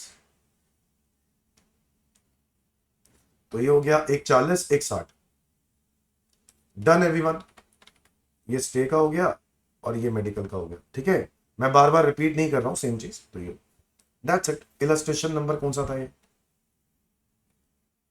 ये था इलस्ट्रेशन नंबर 31। मैं आगे बढ़ जाता हूं और मैं बढ़ रहा हूं एक नई पोजीशन पे, इलस्ट्रेशन नंबर 32। अब लिख रहा है, ये पीएफ के ऊपर क्वेश्चन है। बेसिक पे दिया है, डीए दिया है, कमीशन दिया है, एंटरटेनमेंट अलाउंस दिया है। He X contributes 20,000 towards PF. Employer also makes a matching contribution. Compute gross salary. If he is an X Z government employee. लो जी, लो जी लो। हमें पता होना चाहिए रूल क्या है पीएफ का। ठीक है, अब बता दो सारे बच्चे। सबसे पहले बेसिक पे, मैं फर्स्ट पार्ट की बात कर रहा हूँ। बेसिक पे कितना है? 10,000 रुपये महीना, तो 10,000 मल्टीप्लाई बाय 12। जी हाँ, पूरे 12, 1,20,000। इसके बाद आता है डीए। डीए कितना दिया है? 1,000। 1,000 इंटू 12 यानी 12,000। इसके बाद दिया है कमीशन।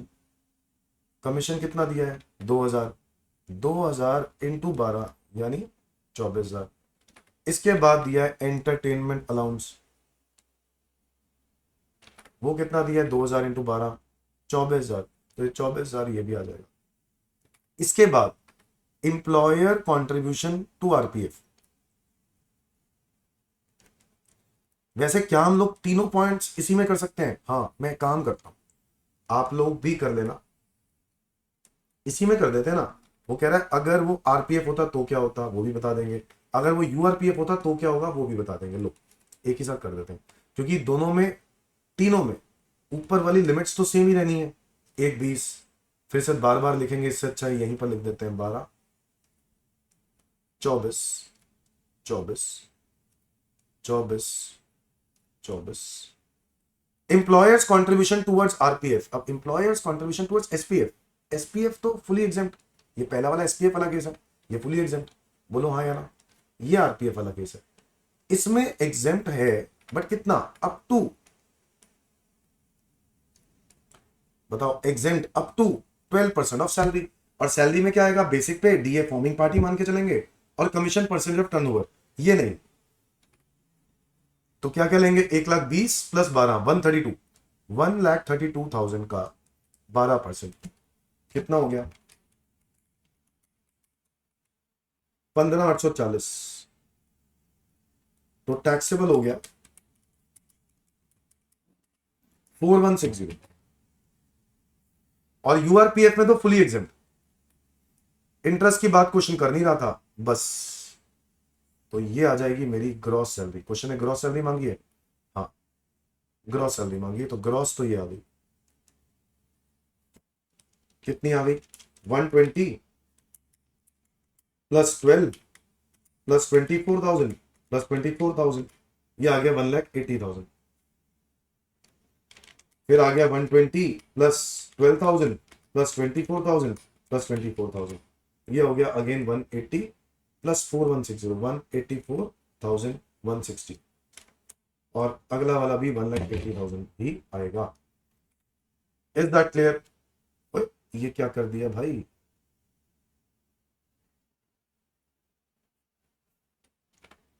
वन 180 ही आना चाहिए।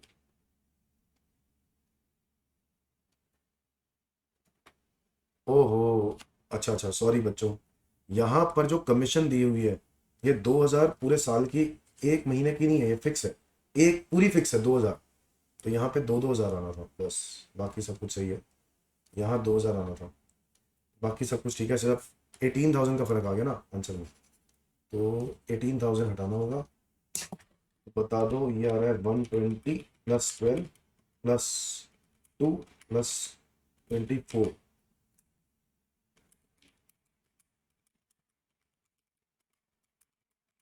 1,58,000।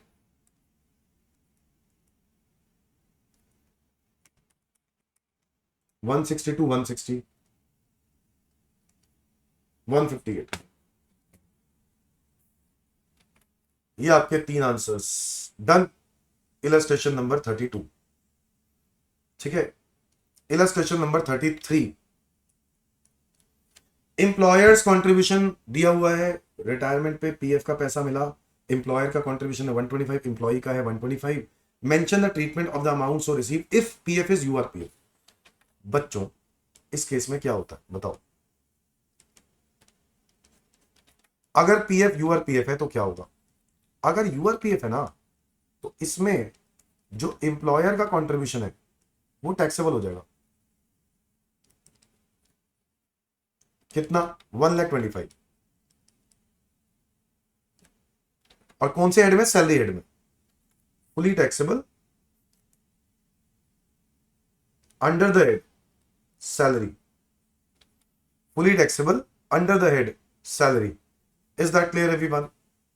तो सैलरी हेड में ये टैक्सेबल हो जाएगा, चेक करें, yes, employer contribution taxable. Employee का जो कंट्रीब्यूशन होगा वो फुली एग्जेम्प्ट हो जाएगा, एम्प्लॉयज कंट्रीब्यूशन फुली एग्जेम्प्ट, इस पे कोई टैक्स नहीं है, डन।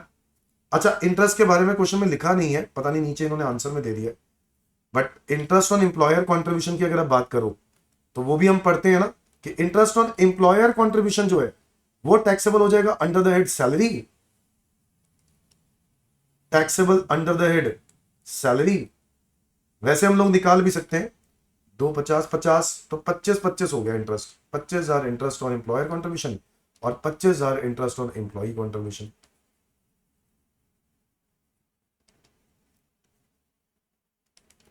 ये भी टैक्सेबल होगा बट कहां, under the head other sources. ये कहां टैक्सेबल होगा, under the head other sources. और आरपीएफ में तो सबको फुली एग्जेम्प्ट होता है, इस पे कोई टैक्स नहीं होता आरपीएफ में।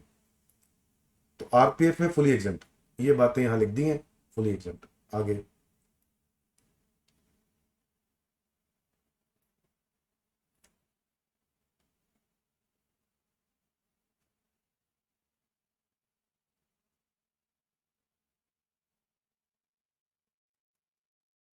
ये ए बी सी डी ई,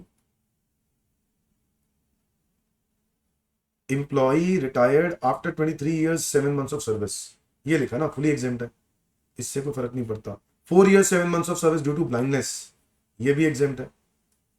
और employee retired after 3 years 7 months and joined another company having RPF and old RPF balance has been transferred to new RPF, ये भी exempt है, ये तो ट्रांसफर हो जाएगा पैसा, तो इस पे कोई टैक्स नहीं लगेगा। और लास्ट केस है employee retired after 3 years and 10 months of service and started his own business since employee left the service within 5 years, क्योंकि पीएफ एक्ट में ना 5 साल की बात लिखी है, 5 साल में कम से कम होना चाहिए, तो 5 साल से अगर कम सर्विस करी है तो इसका मतलब है कि वो यूआरपीएफ होगा, और अगर यूआरपीएफ होगा तो वो टैक्सेबल होगा। Is that clear? तो ये चारों का पार्ट ना आंसर उन्होंने इस तरीके से दे दिया। समझ में आया कि नहीं? तो ये इस तरीके से आगे आ जाते हैं। इलस्ट्रेशन नंबर 33, अरे 33 तो था, देखो इलस्ट्रेशन 33 भी दो दो है, ठीक है। इलस्ट्रेशन नंबर 33 है ये, मतलब लिखा तो इन्होंने तो 33 लिखा है। ये अब इस बार क्वेश्चन है जिसमें आपको बेसिक पे का इंक्रीमेंटल स्केल दिया हुआ है, डीए दिया हुआ है। He and his employer contribute URPF में 14% of basic pay and DA every year, 9% interest is credited to the such fund और the fund get recognition, hence accumulated balance from URPF was transferred to RPF. बच्चों ये तो हम लोग residential status में पढ़ लेते हैं, section number 7, transfer of balance from URPF to RPF, उसी साल क्या हो जाएगा, टैक्सेबल हो जाएगा। तो मैं ये आंसर यहीं से दिखा देता हूं। 2020-21 में आपको पहले बताना है कितना पैसा यूआरपीएफ में डाला गया होगा अभी तक। 1/4/20 में आपने जॉब करी थी ना, 1/4/20 में आपने जॉब ज्वाइन करी थी, 1/4/20 से 1/4/21 तक आपकी सैलरी थी 5,000 और डीए था 3,000, टोटल हो गया 8,000। बोलो हाँ या ना? तो 8,000 इंटू 12 यानी 96,000 का टोटल बेसिक प्लस डीए है ना। और he and his employer contributes 14% of the basic pay and DA towards URPF. तो इसका 14% कॉन्ट्रीब्यूशन, तो कितना हुआ, 96,000 का 14%, 13,440, 13,440। तो ये वो कंट्रीब्यूशन है जो एम्प्लॉयर ने किया होगा यूआरपीएफ में, एम्प्लॉय के यूआरपीएफ में कितना अमाउंट कंट्रीब्यूट किया होगा, 13,440। ये बात क्लियर है? ओके।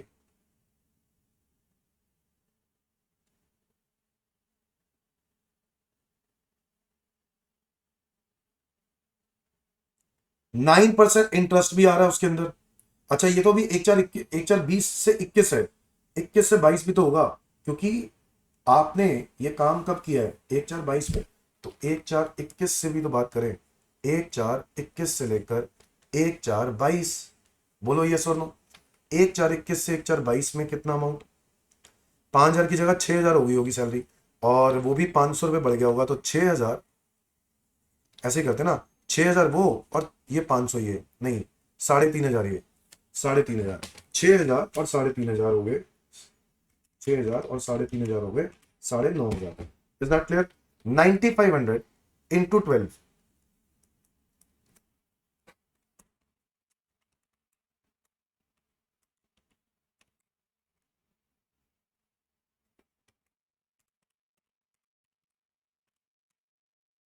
यार 1,14,000 और उसका 14%,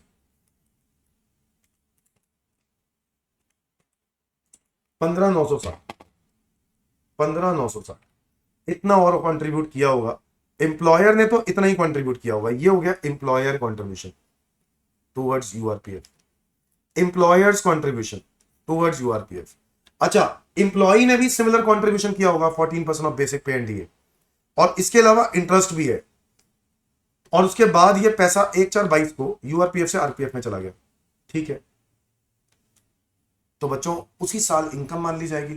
ठीक है, तो हम लोगों ने क्या किया, ये निकाला ना 13,440, ये एम्प्लॉयर कंट्रीब्यूशन होगा, और ये भी 15,960, ये भी एम्प्लॉयर कंट्रीब्यूशन होगा। हमने दोनों सालों का निकाल दिया कि नहीं। अब इसमें से माइनस करना है वो अमाउंट जो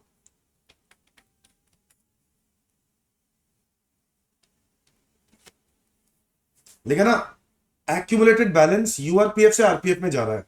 अब अगर ये आरपीएफ होता तो कितना अमाउंट एग्जेम्प्ट हो जाता, वो निकालना है। ठीक है, तो कैसे निकालेंगे, आरपीएफ में होता तो कितना एग्जेम्प्ट हो जाएगा, वही अभी निकाला था ना, बेसिक पे प्लस डीए 96,000, तो 96,000 का 12% एग्जेम्प्ट हो जाता। तो एग्जेम्प्ट पता है कितना आता, 11,520, और यहां पर 1,14,000 का 12%,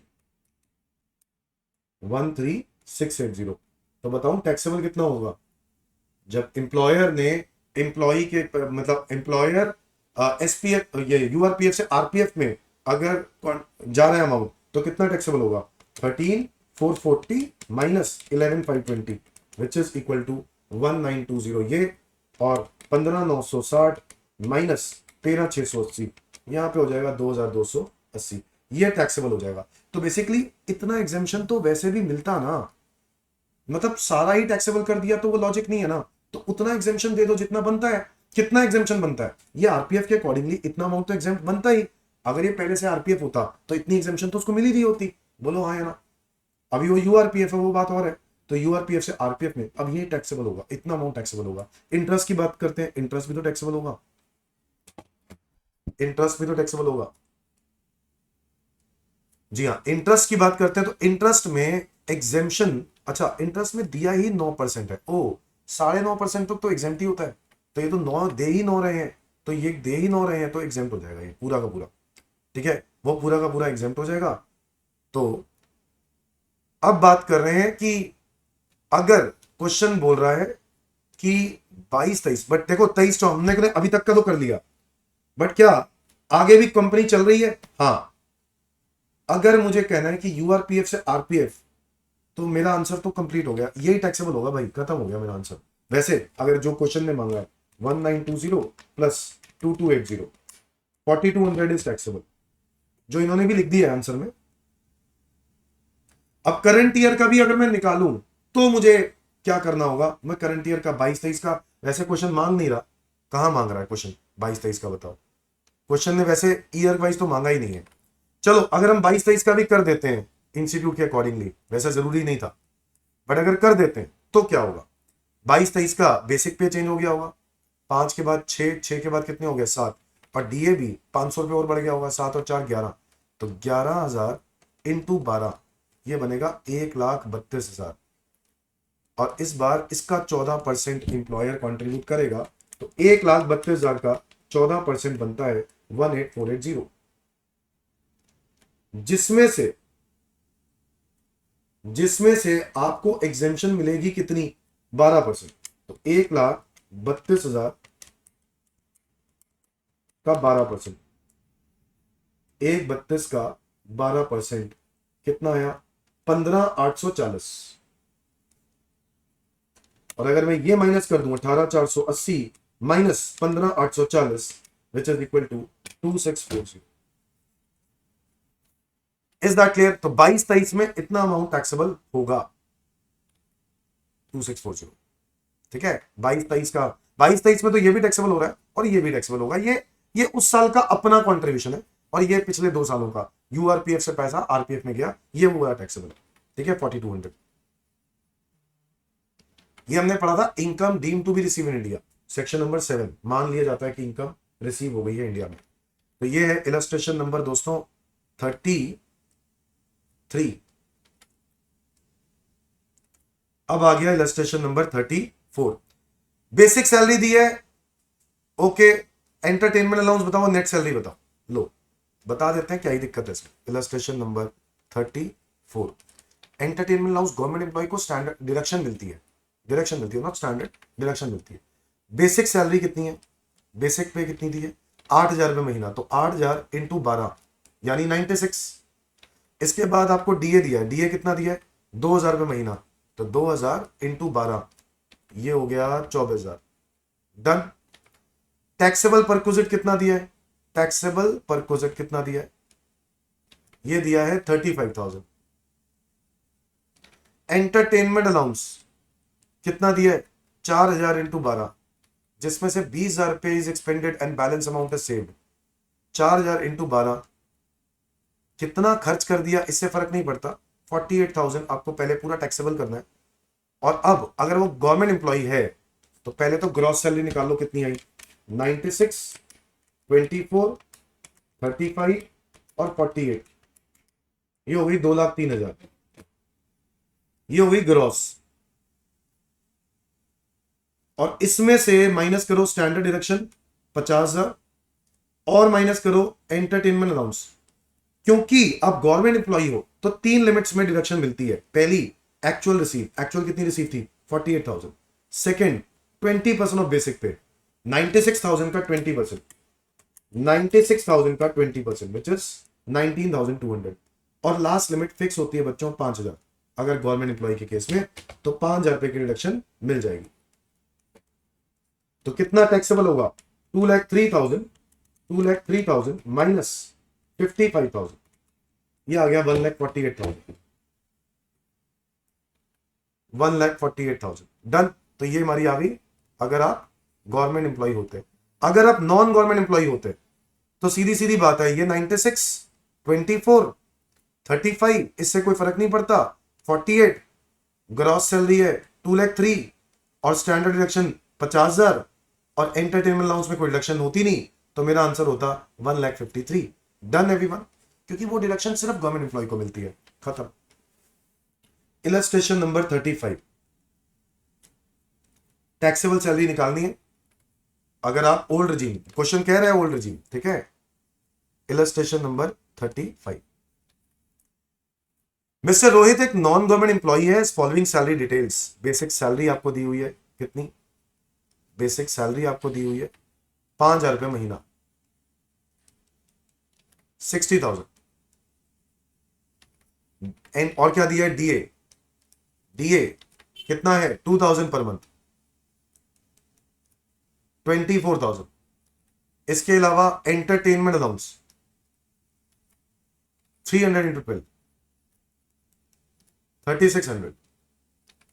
इसके बाद है professional tax paid by employee, तो ये हो गया employee's obligation met by employer, कितना अमाउंट 600। इसके अलावा LIC premium paid by employer, again वही same, employee's obligation met by employer, ये भी परक्विजिट हो गया 3,600। इसके अलावा income tax paid by employee, ये इनकम टैक्स अपना जेब से दिया तो ये नहीं आएगा कुछ भी। Professional tax paid up by employer on behalf of employee, अच्छा ये वाला भी प्रोफेशनल टैक्स एम्प्लॉई ने पे किया तो ये भी नहीं आना था, ये भी नहीं आना था, ठीक है। बट ये वाला तो आ जाएगा ना, professional tax paid by employer on behalf of employee 1,600, हाँ ये आ जाएगा। तो वही है, लिख देते हैं 1,600, ठीक है। Find out taxable salary if you opt for old regime, तो ये रहा। तो 60,000, 24,000, 3,600, 1,600, 3,600, 92,800, 92,800 ये आएगी मेरी ग्रॉस सैलरी। और इसमें से स्टैंडर्ड डिडक्शन तो माइनस करनी ही है 50,000 रुपए की, और क्या माइनस करेंगे, और माइनस करेंगे प्रोफेशनल टैक्स जो प्रोफेशनल टैक्स एम्प्लॉय ने और एम्प्लॉयर ने दोनों ने पे किए 2200 रुपए। तो मेरी सैलरी इनकम क्या आनी चाहिए, 92,800 माइनस 52,200, ये आ गई 40,600। यही होना चाहिए, एग्जैक्टली सही। ठीक है, आगे बढ़े।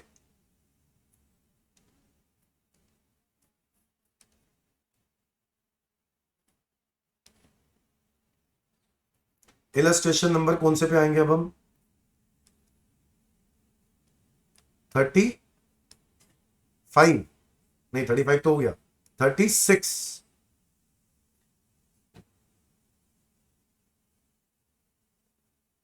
है ना, 36।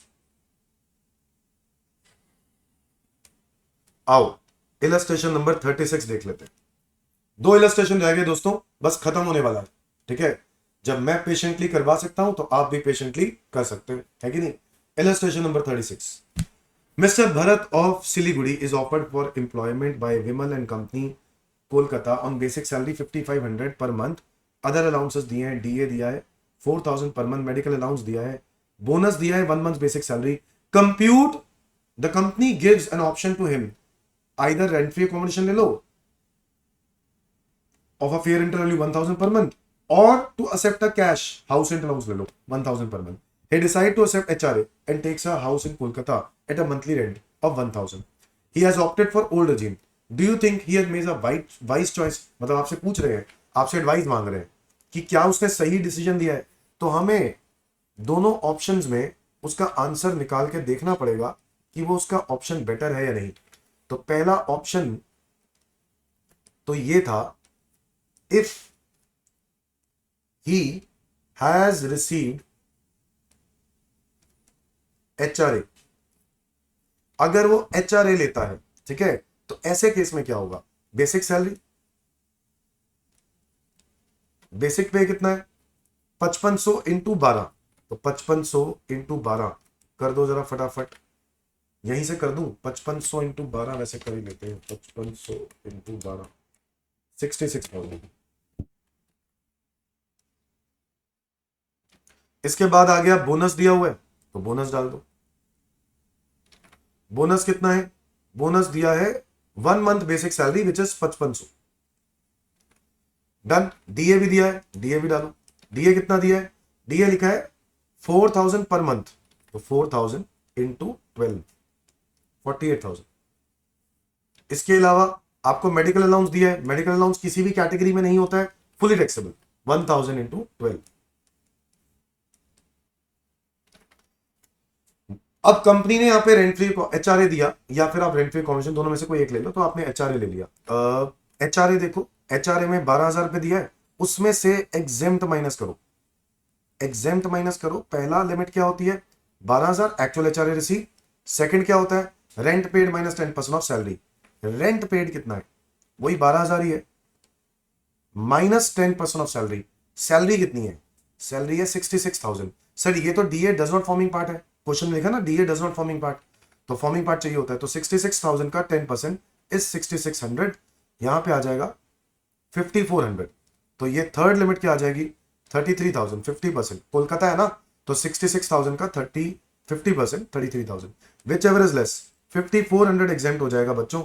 और यहां पर टैक्सेबल आएगा 12,000 minus 5400 which is 6600।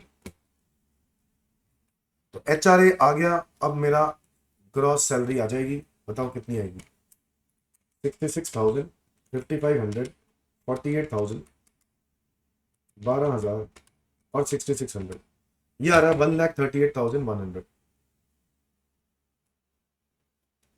Is that clear everyone.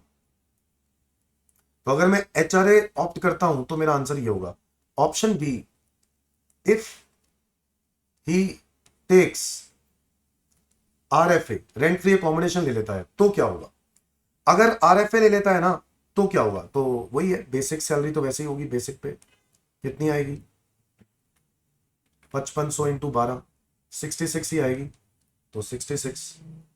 DA डाल दो, डीए डीए कितना है, डीए है वही 1000 नहीं 4000 इंटू 12, 48, और मेडिकल अलाउंस वो भी दिया है 12,000, और बोनस 5,500 आ जाएगा। और आरएफए, अब आरएफए निकालने के लिए आपको ये बताया गया है कि अगर कंपनी एक रेंटल वैल्यू 1,000 पर मंथ वाले रेंट वाले घर आपको किराए पर दे देता है तो क्या होगा, तो क्या होगा बताओ। 15 वही हम लोगों ने पढ़ा था 10% ऑफ सैलरी और रेंट फी और 1,000 actual higher charges which ever is less. तो 10% ऑफ सैलरी लेकर चेक कर लो।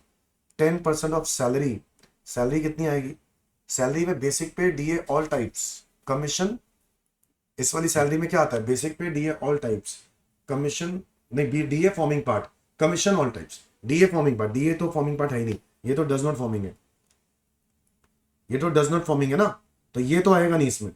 तो बेसिक पे आएगा, मेडिकल अलाउंस आ जाएगा, तो सैलरी में क्या क्या आएगा, 66,000 प्लस 12,000 प्लस 5,500, बस यही आएगा 83,500। इसका 10% 8,350 और higher charges 12,000 which ever is less, तो पता क्या बनता, 8,350 बनता। और उस हिसाब से देखा जाए तो मेरा टैक्सेबल वैल्यू क्या आता, 66,000 प्लस 48,000 प्लस 12,000 प्लस 5,500 प्लस 8,350, ये आ रहा है 139,850। यस, तो उस हिसाब से देखा जाए कि कौन सा ऑप्शन बेटर है, तो option A is better, option A is better, है कि नहीं, क्योंकि यहां पर मेरी इनकम लोअर आ रही है, तो यहां पर भी ये लोग यही एडवाइस देंगे।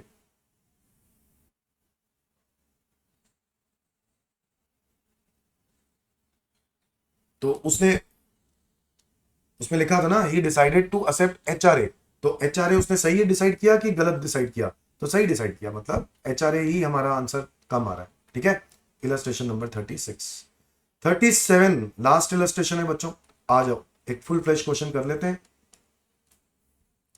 इलस्ट्रेशन नंबर 37, इस क्वेश्चन में भी बोला गया कि आप ओल्ड रिजीम ऑप्ट कर रहे हो, तो हम बेसिक सैलरी कर रहे हैं, बेसिक पे कितना दिया है, 15,000 रुपये महीना, तो 15,000 इंटू 12, 1,80,000। इसके बाद आ जाओ डीए, डीए कितना दिया है, 60% of salary, 60% of salary, salary वही 1,80, तो 1,80 का 60%,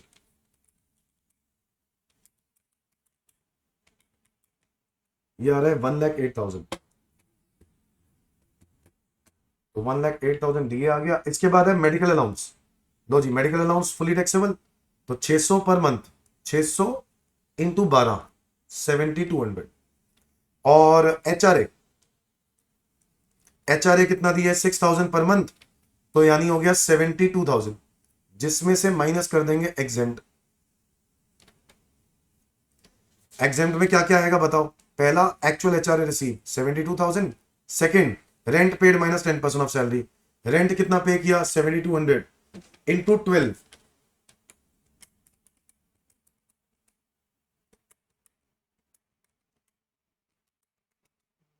86,400 का रेंट दिया, 86,400 का रेंट दिया, माइनस 10% ऑफ सैलरी, और सैलरी में आएगा बेसिक पे डीए का फॉर्मिंग पार्ट, हम मान के चलेंगे डीए में कुछ नहीं लिखा तो फॉर्मिंग पार्ट, तो क्या क्या आएगा सैलरी में, बेसिक पे और डीए का फॉर्मिंग पार्ट, और कमीशन तो मेरे ख्याल से दिया नहीं हुआ है ना, तो बस यही आ जाएगा 2,88,000, 2,88,000 का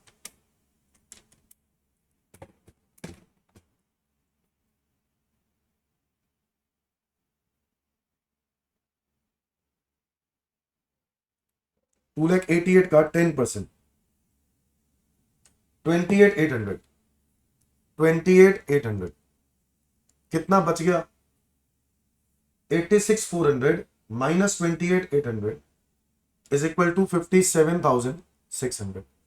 लास्ट लिमिट क्या है, लास्ट लिमिट क्या है, 50% ऑफ सैलरी, जरा चेक करें, नहीं 40% ऑफ सैलरी, दुर्गापुर है ना, तो सैलरी कितनी थी 2,88,000 इसका 40% कर देते हैं, ये आ गया 1,15,200। बच्चों which ever is less, 57,600 less हो गया तो ये एग्जेम्प्ट हो जाएगा। तो कितना टैक्सेबल हो गया, 72,000 माइनस 57,600 विच इज 14,400, ये टैक्सेबल हो गया। एचआरए हो गया। इसके बाद सिटी कॉम्पेंसेटरी अलाउंस किसी भी कैटेगरी में नहीं आता तो फुली टैक्सेबल, 1500 इंटू 12, 18,000।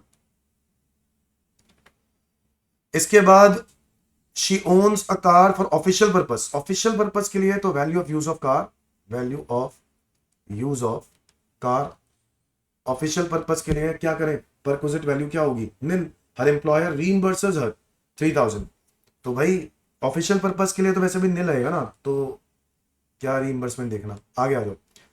आगे she is contributing 2100 towards RPF, लो जी कॉन्ट्रीब्यूशन टू आरपीएफ, कोई बात नहीं, डालो कितना है 2100 पर मंथ, तो 2100 इंटू 12, 2100 इंटू 12 यानी 25,200 का कंट्रीब्यूशन है। और यहां पर आपको पता है she is also contributing, employer is also contributing the same amount, तो इतना डाला है। इसमें से एग्जेम्प्ट होता है कितना, अप टू 12% ऑफ सैलरी। अब सैलरी में वही आएगा बेसिक पे, DA forming part, commission turnover, तो 288,000 ही है, 288,000 का 12% ये आ रहा है 34560, तो मेरे हिसाब से ये पूरा ही निल हो जाएगा। आगे आ जाओ, इंटरेस्ट की बात करते हैं। इंटरेस्ट कुछ लिखा है, हाँ इंटरेस्ट भी लिखा है। Interest at the rate of 11% है, और वो कितना है 2,200 रुपए। आपको पता है एग्जेम्प्ट है अप टू 9.5, तो एग्जेम्प्ट निकाल लो 9.5, कैसे निकालोगे, 2,200 रुपए अगर 11 है तो 9.5 कितना होगा, 2,200 अगर 11 है तो 9.5 कितना होगा, ये होगा 1,900 रुपए, तो 300 रुपए टैक्सेबल हो जाएगा, नहीं हाँ 300 रुपए टैक्सेबल हो जाएगा। इसके अलावा वो हो गया, आरपीएफ हो गया, बस। She paid 1,800 as professional tax during the year, खुद 1,800 का प्रोफेशनल टैक्स दिया है, खुद दिया है, तो इसकी तो उसको डिडक्शन मिल जाएगी, तो इसका कुछ नहीं करेंगे बस, है ना। तो ग्रॉस सैलरी निकाल लो, तो ग्रॉस सैलरी निकाल लो कितना आएगा, 1,80,000 प्लस 1,08,000 प्लस 7,200 प्लस 14,400 प्लस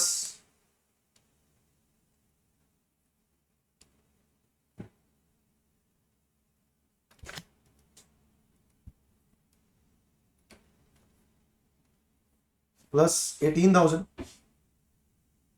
और प्लस 300, ये आ रहा है 327,900। और इसमें से मिल जानी चाहिए स्टैंडर्ड डिडक्शन जो कि है 50,000, और एक प्रोफेशनल टैक्स की भी डिडक्शन मिल जाएगी इस बार, और स्टैंडर्ड प्रोफेशनल टैक्स है 1,800 पे किया, बस। तो ये आना चाहिए 327,900 माइनस 51,800, 276,100, ये आ गई हमारी नेट बोल लो या टैक्सेबल बोल लो, टैक्सेबल सैलरी या इनकम अंडर सैलरी बोल लो, एक ही बात है। चेक कर लें, तो भाई कुछ ना कुछ पंगा जरूर डाल देते हैं, अब पता नहीं कहां पंगा पड़ गया है। मेरे हिसाब से 9 पॉइंट, अरे यार 9.5 होता है एग्जेम्प्ट, यार ये गलती है, ये गलती है, क्लियरली गलती है, 9% लिख दिया इन्होंने गलती से, यहाँ 9.5 होता है, तो 100 रुपए की तो वही मिस्टेक नजर आ रही है, बट फिर भी और भी कुछ मिस्टेक है क्या, क्योंकि मेरा आ रहा है 275,900, 276,100, फर्क तो और भी कुछ है। ऊपर देख लेते हैं पहले, मेरे को लगता है एचआरए में गलती होगी क्या, एचआरए